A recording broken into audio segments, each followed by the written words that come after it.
What do you make of the most release of Epstein documents? You tell me. Oh, man. I mean, surprising to see Stephen Hawking on there in some ways. But Why? I wouldn't know what Jeffrey Epstein would want with Stephen Hawking.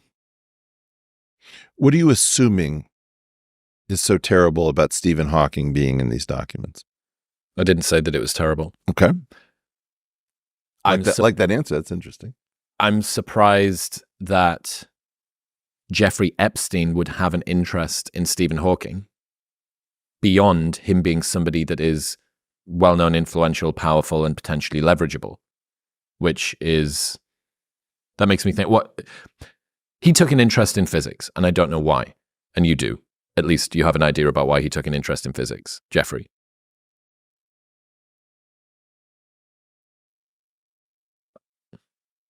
But I don't know why. I don't know why Jeffrey Epstein was interested in physics. Well, what would you guess? There's some special mathematics there that allows him to, or the people that he is associated with, to better be able to predict things, to be able to use it in some sort of a way around financial markets, around new technology that's emerging, to just be able to see the direction that the future of technology is moving in, perhaps.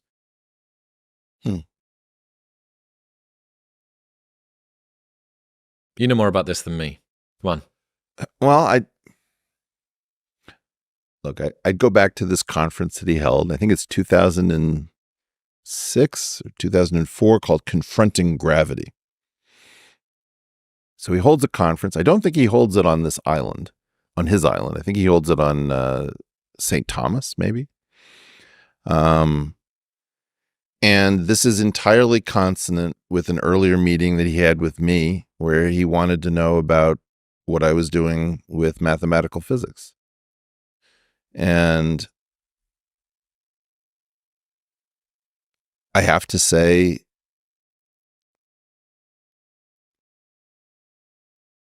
look, why gravity? Gravity is in some sense about the fabric of space-time. And if there are things about the fabric of space-time that you can unlock that are not contained in general relativity nor in the standard model, how much power do you think is in that? You saw what the neutron did to unlock the strong force. You can take out a city with a little bit of physics. I'm going to turn this around, Chris, because we had a great dynamic the last time, and I want to see you play with ideas too. Tell me what you imagine might be the power beyond the standard model in general relativity. If we can already destroy all of humanity, albeit with some complications, you have to engineer a bomb. What do you think might be on the other side of the next great discoveries?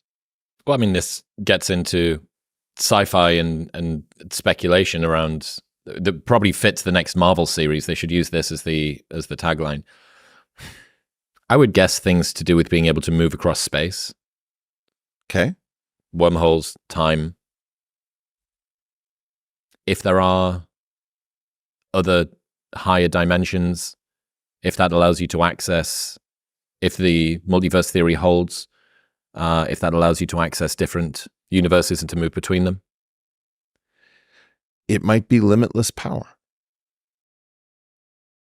It could be limitless power in the form of energy. Could be limitless power in the form of travel. What if it allows you to control neutrinos in a new way? I mean, like, people don't think about neutrinos. It's very hard to send a particle through planet Earth unscathed, but neutrinos do it, right? So in some sense, if you were a sovereign nation, wouldn't you be focused on physics? I mean, look, here's the thing that I just don't understand. I'll be totally honest about it. Who isn't interested in this stuff? You have to be crazy to do what we're doing with physics. We're running physics into the ground. Physics is, you'll go to a Marvel movie about some guy trying to collect rings or stones to get infinite power over the universe. That's physics. That's not stones. When you see somebody talking about limitless power, think physics. Don't think money. Think physics. Physics is the source of infinite power. And is Jeffrey Epstein sufficiently versed in physics to know that he needs to be at the forefront of this? No. But this is what we dealt with last time.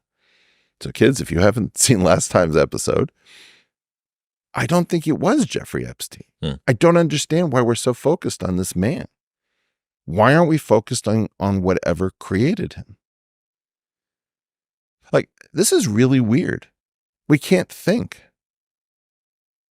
Take half of all the time you spend thinking about Jeffrey Epstein, talking about Jeffrey Epstein, everybody talking about it, and spend half of that time saying, what do we think about whoever was behind Jeffrey Epstein?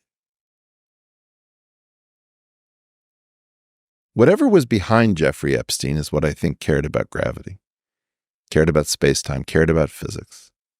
And you get to use this supposed financier as a wedge to be able to start to break this open? Well, this is the thing. If I'm looking,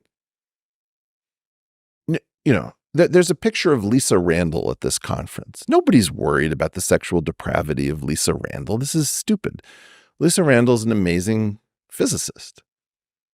He was interested in physics. Jeffrey Epstein, whatever he represented, cared about physics. Does that make you more or less nervous? Well, you have to appreciate, I have no idea why my country, the United States of America, doesn't care about physics anymore. It canceled the SSC in 1993. SSC? Superconducting super collider. It's bet the farm on string theory, which is completely not worked out. We're now in 2024. This is the 40th year anniversary of the Green-Schwarz anomaly cancellation, which basically handed the keys to the liquor cabinet of physics over to the string theorists. And they've been drunk on these stories about the first superstring revolution, the second superstring revolution, all these things that they're going to do, the theory of everything. And they just had a panel discussion at the World Science Festival with Brian Greene moderating between David Gross, Edward Witten, and Andy Strominger.